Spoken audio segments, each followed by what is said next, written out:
Elle fut laissée pour morte avec une pancarte dit son bouche inutile. Jusqu'à ce qu'avanché silencieux le recueille, le soleil brûlait l'étendue infinie du désert. Puise la terre jusqu'à ce qu'elle se fissure comme de la porcelaine brisée. Le vrure les sourdes entre le lointain pitou rocheux. Soulevant la poussière et les souvenirs arides de la cruauté. Attaché à la poteau de Bautussé par les intempéries, loin de toute route ou de toute pitié, se trouvait une jeune femme épiée de meurtre. Le ventre gonflé par un enfant, elle s'appelait Lille. Enceinte de 7 mois, son corps ployait sous l'épuisement. Ses poignets étaient fermement liés derrière le poteau.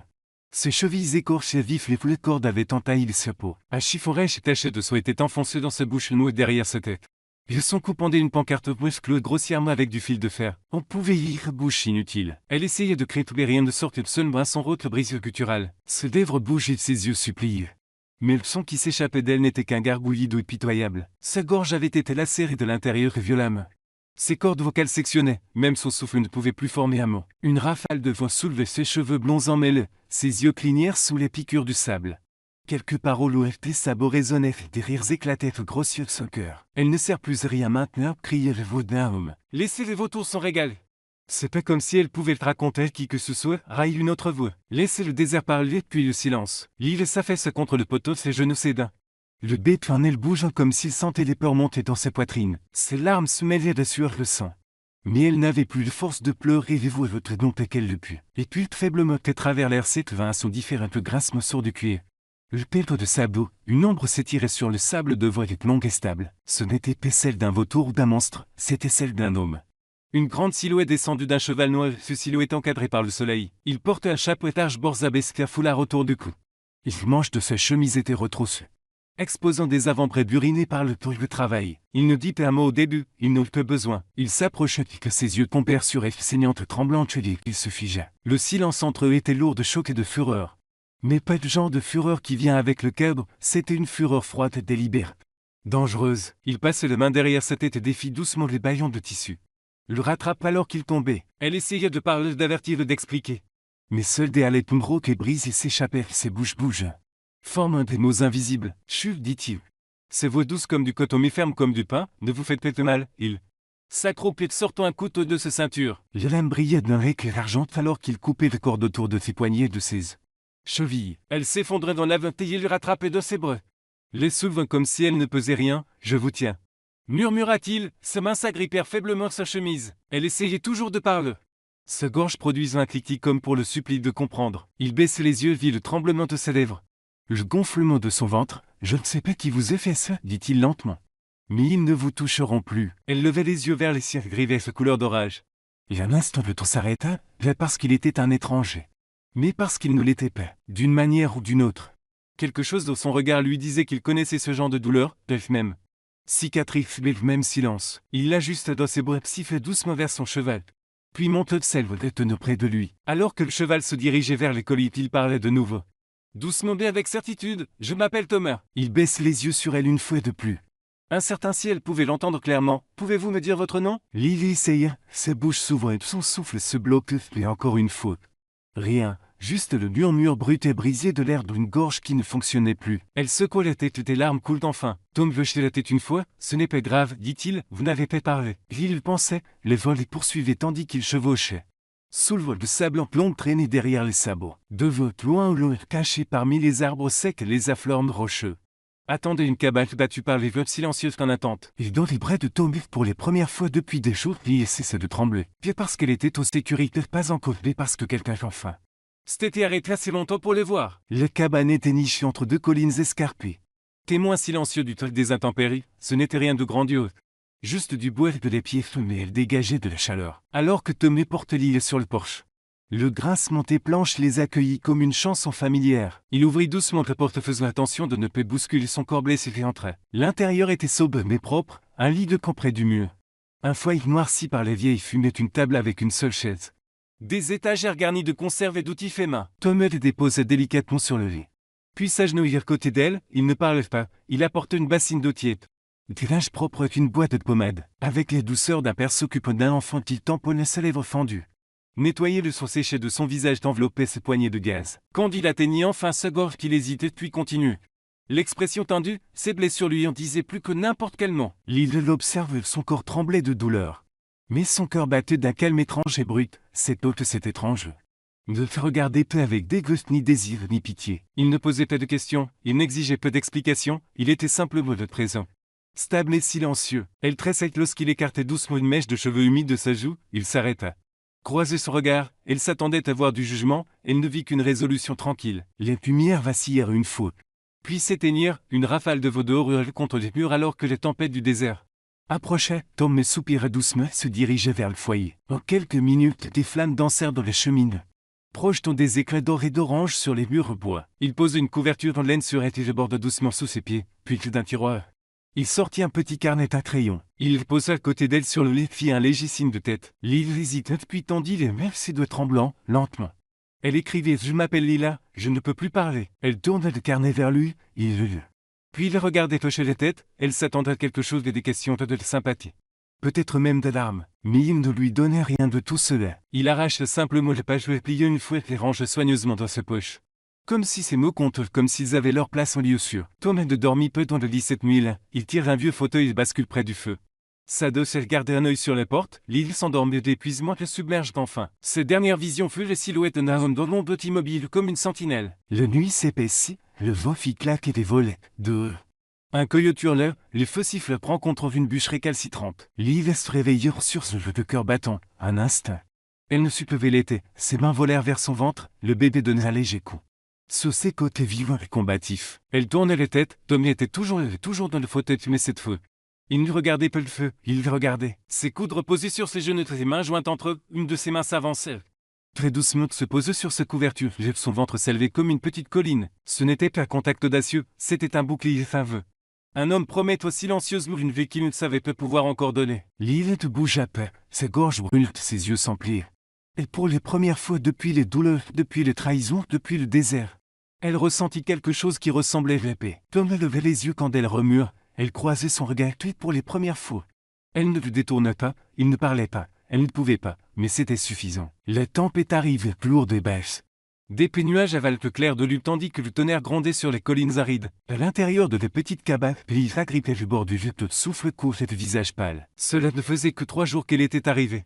3 jours qu'elle avait été détachée du poteau dans le désert. 3 jours qu'elle avait entendu sa propre voix briser et résonner inutilement dans sa gorge, mais maintenant il n'y avait plus de temps pour s'attarder sur la douleur. Son corps avait choisi son moment et c'était trop tôt. Tom coupait du bois derrière la cabane quand il entendit le bruit. Le choc indubitable de quelque chose tomba sur le sol. Quand il se précipitait à l'intérieur, il était à genoux plié en deux. Une main s'accrochant au bord de la table, l'autre pressée de manière protectrice sur son ventre. Ses yeux étaient grands ouverts humides de peur, et il montrait son ventre.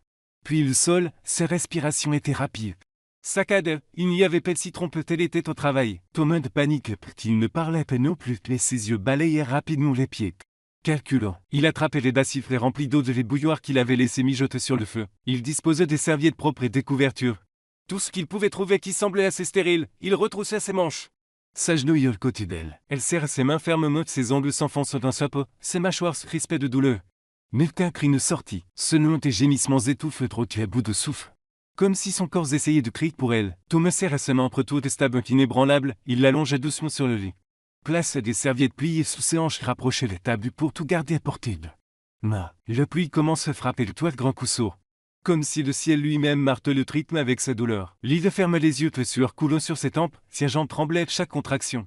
Tout son corps se cambra comme pour combattre une guerre invisible. Elle se tournait vers Tom, leurs regards se croisèrent, et ne pouvait pas parler. Mais il comprit. « Vous n'êtes pas seul », murmura-t-il que ses voix baffessieux. Bien que personne ne l'eût entendu parler les voix depuis des années. Les heures passèrent, des éclairs illuminaient des cabanes de lueur blanche et froide au-delà des volets fermés. Le temps perdit son sens. Il n'y avait que le souffle et la lumière du feu et le son de l'évier essayant de naître. Puis une vague d'efforts soudaine et finache, il cria silencieusement. Les bouches ouvertes dans un hurlement qu'elle ne pouvait exprimer, ses mains crispant les doigts.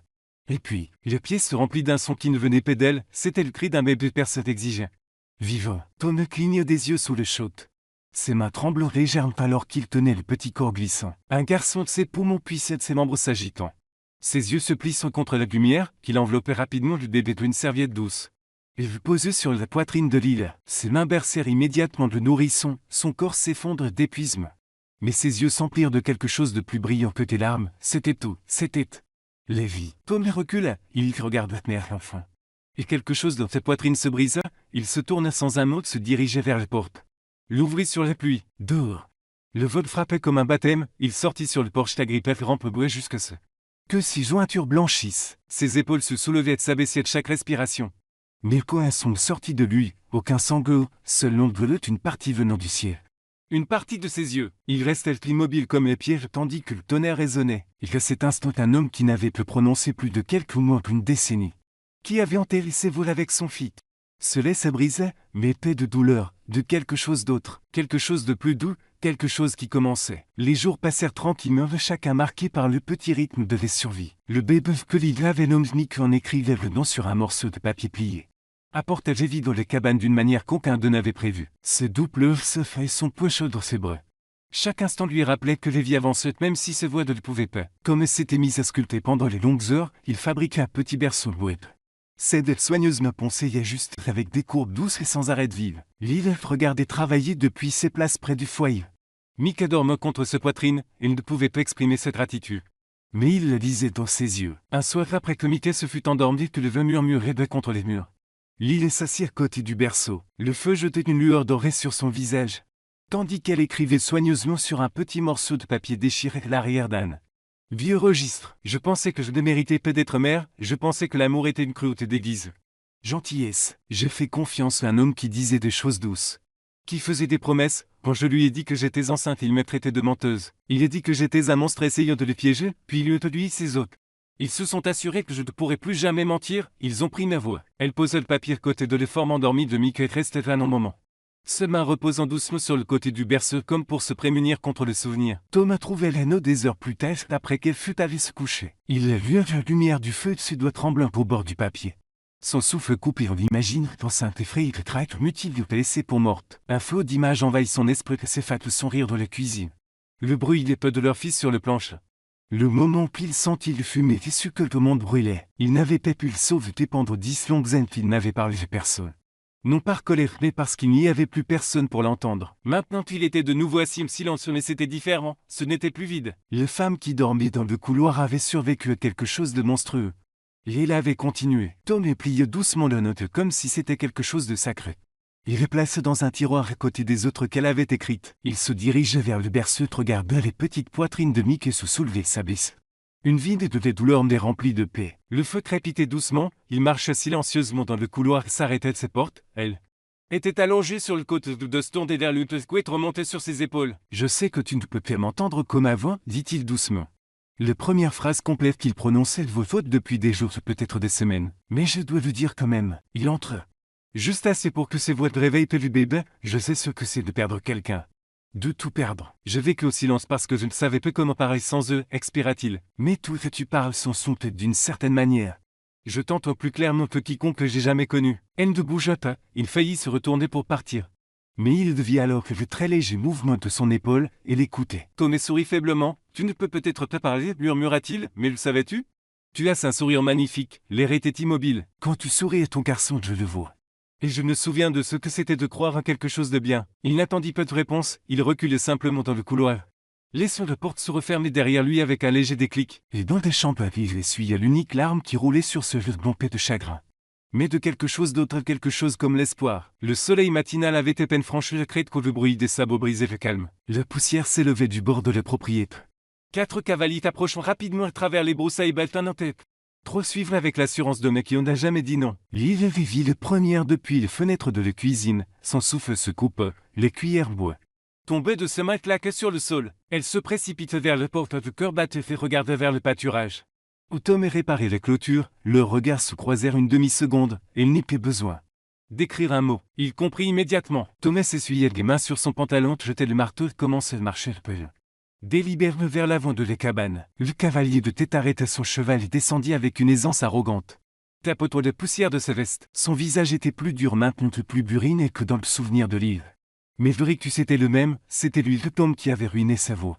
Celui qui l'avait laissé pour morte. Eh bien si je ne m'abuse, dit l'homme souriait faisant quelques pas en avant. Les yeux balayés de propriétaire, toujours debout, il jeta un coup d'œil vers la porte. Et je vois que tu as joué la petite famille, il désignait d'un coup de menton le gazouillis. D'eau du bébé venant faiblement de l'intérieur de la cabane, c'est mon garçon. Je suis venu le chercher. Tom s'arrêta sur le perron de son corps large d'immobile, l'homme haussa un sourcil. Qu'est-ce qui ne veut pas le chef à manger des lambes? Il éclata de rire. Regarde ses compagnons qui ricanaient derrière lui. Merde. Peut-être que les filles s'est trouvé un homme qui ne peut parler non plus, selon les mensonges. Plus facile, n'est-ce pas? Thomas aussi était de clignoter des yeux, ses yeux durs comme de des pierres taillées. Fixez les intrus. Pousse-toi, dit l'homme en essayant à nouveau. J'ai des droits. Toujours aucun mouvement, t'es sourd aussi? L'homme fit un peu audacieux en avant. J'ai dit. Thomas bougea, nous avec des mots. Mais avec ses poings, le coup de poing atterrit avec le poids des années derrière lui, l'homme.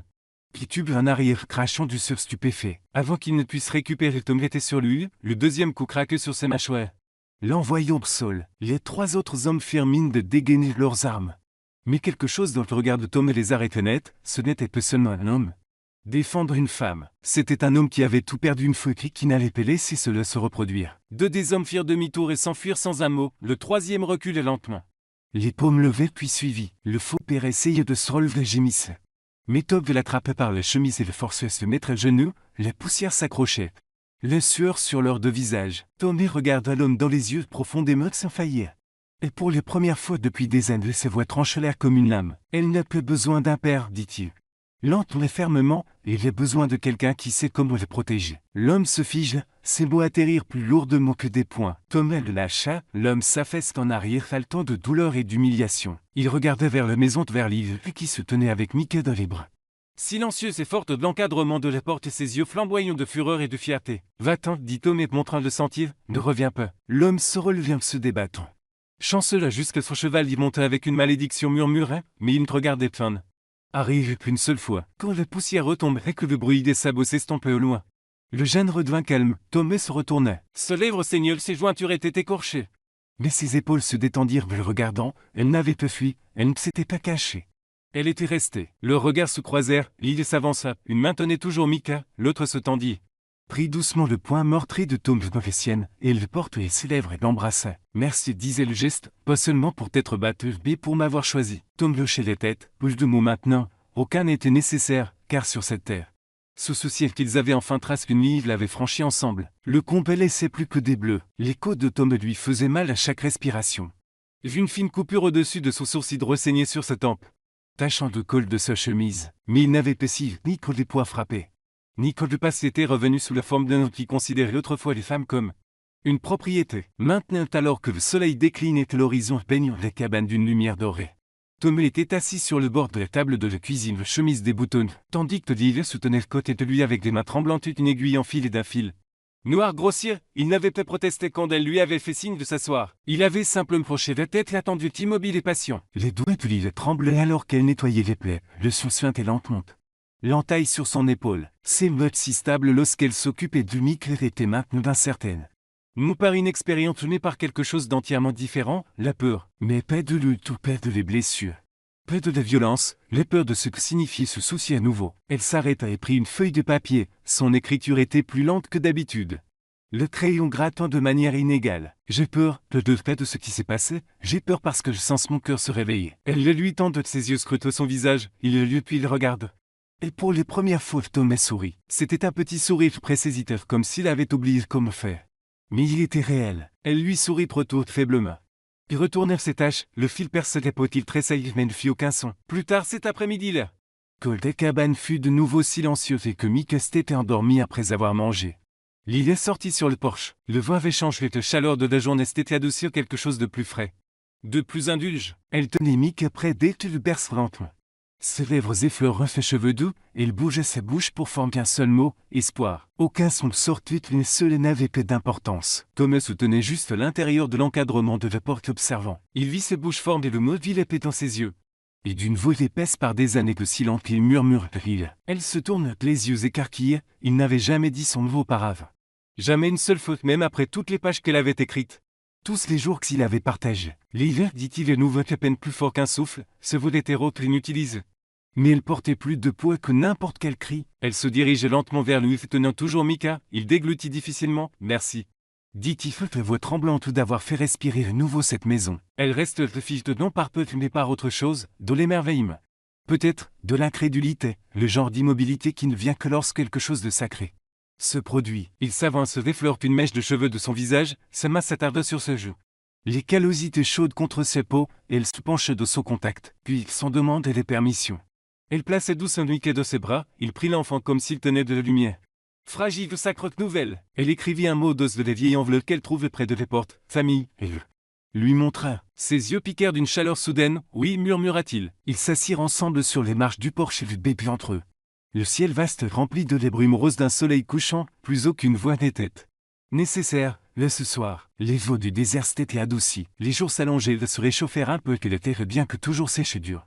Commença à montrer des signes de céder sous des soins tendres, juste au-delà du porche. 2 rangées de terre portaient maintenant le fragile début de pousses vertes.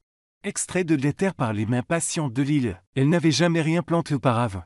N'était jamais restée assez longtemps de même endroit pour croire que quelque chose pouvait pousser. Mais ici, les choses étaient différentes. Elle nommait son fils Elijah, elle l'écrivit sur la première page du carnet usé que Thomas lui avait.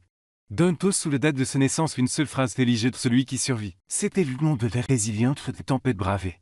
Des voix prises et de la force retrouvées. Thomas ne le questionna pas. Il eut simplement puis hocha la tête comme s'il avait toujours appartenu au garçon. Quelques jours plus tard, Thomas fit quelque chose qu'il n'avait pas fait depuis des années. Il quittait le Jeanne. Avec Elijah dans ses bretelles, il chevauchant tranquillement à ses côtes. Ils firent le long voyage jusqu'à la ville les plus proches des heures de cheval. C'était la première fois que l'île voyait des gens depuis l'agression. Elle gardait la tête basse. Sous le bord de son chapeau, mais Thomas ne les quitta jamais des yeux. Pour l'acte de naissance d'Elijah, il est de pouvoir signer. Tom écrivit lentement son nom sur la ligne marquée P que le greffier levait les yeux. Surpris, Tom s'y est pas. Il dit simplement que c'est le nôtre. Le greffier ne posa plus de questions. Sur le chemin du retour, Thomas apprit l'île et guidait le cheval doucement. Et tenir les rênes sans tension. Ses mains étaient encore incertaines, mais il était patient. Chevaucha à côté d'elle d'un rythme lent. Elle écrivait des questions dans son carnet et lui montrait pour qu'il les lise. Il y répondait par de petits hochements de tête et des gestes doux. Ils rirent une faute. Quand elle virait trop brusquement que son chapeau s'envolait dans le vent, Tom le récupérait. L'épouse le remit sur sa tête avec un soin exagéré, elle sourit. Plus tard de retour au Jeanne. Les jours prirent un rythme, les matins étaient consacrés à nourrir les animaux et s'occuper du petit jardin, les après-midi d'enseignement. Tom lui montrait comme réparer les clôtures, comme huiler le cuir. Comme un sifflet assez fort pour appeler les chevaux. L'hiver sont tous lui appris à mieux lire ses expressions. Comprendre sans avoir besoin de mots, Elijah grandissait de jour en jour. Ses pleurs se transforment en rire, ses mains toujours tendues. Il n'était pas lié par le soche mais par quelque chose de plus profond. Un soir, alors que le vent se rafraîchissait, que le ciel virait doré. Ils s'assirent ensemble autour de la table ou à l'intérieur de la cabane. Le dîner était simple et ragoût pain de maïs. Le genre de repas était un travail partagé. Elijah dormait dans son berceau tout près. Le feu projetant des ombres sur le sol. Thomas levait les yeux de son assiette et étudiait son visage à la lueur du feu. Elle souriait de quelque chose qu'Elijah avait fait plus tôt. Un de ces sourires de disto qui restent dans le cœur longtemps après que le moment soit passé. Il s'éclaircit les gorges. Si un jour tu décides de partir, commença-t-il ses voix basses et stables. Je ne t'arrêterai pas. Elle levait les yeux. Surprise, je t'aiderai à faire tes bagages. Je m'assurerai que tu es de sécurité. Ses lèvres s'entrouvrirent légèrement, de vieux coins sont sortis. Il continue tout le regard fixé sur le sien, mais si tu restes. Alors ce tour était toi, pas seulement de porche, pas seulement de chambre, tout, la tête venant. Le travail que le silence. Il marque une pause, tout appartiendra aussi longtemps que tu le voudras. L'île cligna des yeux, il tendit les mains vers son carnet. Mais ses mains s'arrêtent à mi-chemin, elle le posait. Le plaque. Elle tendit les mains sur la table et prit les siennes, elle n'avait pas besoin d'écrire quoi que sauf que ce soir, ses doigts se resserrèrent autour des siens et Tom n'étrutait pas la fraie. Ferme les yeux un instant et respire simplement. Elle avait choisi de rester ton par peu, non par manque d'options. Mais parce que le silence entre nous signifiait plus le vide, il signifiait un foyer. Une année passa comme une lente floraison du printemps dans le désert de voûtes presque invisibles. Jusqu'au jour où tout avait changé. Le Jeanne, autrefois un lieu de silence et de solitude, était devenu tout autre chose. Avec la vision de l'hiver et les mains silencieuses de Tom. Il s'était transformé en un petit sanctuaire, une ferme en activité, un refuge pour les femmes qui avaient connu les douleurs mais refusé d'être brisées. Il y en avait 3 autres maintenant qu'une femme avec des cicatrices de brûlure qui le regardait. Jamais personne dans les yeux. Une autre qui fredonnait des berceuses tout bien que son bébé soit parti. Une dernière qui n'avait pas prononcé un mot depuis 6 mois. Non pas parce qu'elle ne le pouvait pas, mais parce qu'elle ne le voulait pas, personne ne posait de questions, elle n'avait pas besoin. Elle creusait les terres ensemble, je tendais des clôtures. Trayait les chèvres et étendait le linge au soleil. Elle partageait le silence comme d'autres partageaient les conversations féliles. Aux cheveux d'autres, la colonne vertébrale droite lieu se tenait parmi elles comme une de leurs. Et pourtant quelque chose de plus un commencement, une promesse. Ce soir, il fallut que le ciel se pliait nuance de violet d'or. Tom l'appelait d'un geste bout de gamin. Il attendait près de la grange avec Elijah sur les hanches. Le garçon piaillait Candide le fait tendit les bras s'agitant, et lui embrassait le front. Rendit l'une des femmes de proximité. Tom lui offrit ses mains, sans hésitation elle les prit. Ils marchèrent ensemble côte à côte. Jusqu'à la crête derrière la ferme, le vent bruissait dans les herbes, quelque part au loin. Un faucon cria. Et au sommet de la colline se dresse un arbre solitaire de graines toujours croissantes. Mais robuste maintenant, l'île se souvenait de l'histoire. Il l'avait planté le jour qu'il avait enterré son fils. C'était un garçon peu plus âgé qu'Élige, perdu dans la fumée des flammes. Tandis que Thomas se tenait impuissant à l'extérieur de la maison de feu, hurlant d'une voix qui n'existait plus, jusqu'à elle. Il la conduisit sous l'arbre. Un petit bambou avait été sculpté placé quelques jours auparavant. Thomas s'arrêta. Plongeait les mains dans la poche de son manteau de s'agenouiller. Non avec grandeur, non avec un discours répété, mais avec son cœur nu. Il lui tendit une bague simple en argent. Non poli, à l'intérieur étaient gravés des mots. Tu as parlé plus fort que n'importe quel mot. Sa voix stable et basse rompit le silence. L'île. Je n'ai pas besoin d'une voix pour savoir ce qu'est l'amour. Il levait les yeux vers. Ses yeux brillants dans la lumière déclinante. J'ai seulement besoin de ses yeux, de ce souffle, de la façon dont ils maintiennent notre fuite. De la façon dont ton silence dit plus que quiconque n'a jamais pu le faire. Son souffle se bloqua, il sourit doucement. Je ne veux pas de mariage. Dit-il, je veux une vie, avec toi, ici, sous cet arbre à côté de ce berceau. Derrière chaque porte que nous avons ouverte ensemble, ses mains tremblaient légèrement. Resteras-tu? Elle ne cotise pour de beau comme une femme. Elle ne cherchait pas son carnet. Elle n'écrivit pas un mot. Et le chien simple peut la tête une fois puis de nouveau plus vite et tombait dans ses bras. Ses mains s'agrippaient de son manteau de son sourire large humide de larmes. Derrière revint le bruit de petits pas. Élige peu cheveux bouclés derrière. Se jeta contre leurs jambes, les faisant presque tomber. L'île rit silencieusement. Tout son corps tremblant de joie. Thomas attrapait le garçon d'un bras de l'eau l'un l'autre autour d'elle. Les trois se tenaient ensemble qu'une silhouette contre le ciel de l'ouest. Baigné au bord d'un soleil couchant qui semblait s'étirer à l'infini. Il n'y eut ni acclamation, ni applaudissements, ni prêtre. Seulement le murmure du vent, le grincement des branches et le battement de cœur de trois vies. Tissent ensemble par les épreuves les plus dures de vivre les aspects les plus doux de la guérison. Les bacs n'étaient pas sophistiques. Mais les promesses l'étaient, ou qu'importe-t-il avait autrefois cru fermé pour toujours? Elle n'avait jamais vraiment été verrouillée. Elle attendait juste que l'amour frappe. Dans un monde où le silence signifiait autrefois le chagrin. Elle trouvait un homme qui parlait sans mots. Et un amour qui n'avait besoin d'aucun son pour être entendu. Si cette histoire touche votre cœur, vous rappelle que la guérison est possible. Que la famille se choisit et que même dans les endroits les plus rudes, l'amour peut s'épanouir. Alors abonnez-vous votre histoire d'âme pour plus de récits de résilience ou de rédemption. Et du pouvoir silencieux des liens humains. Parce que certaines histoires n'ont pas besoin d'être bruyantes pour résonner éternellement.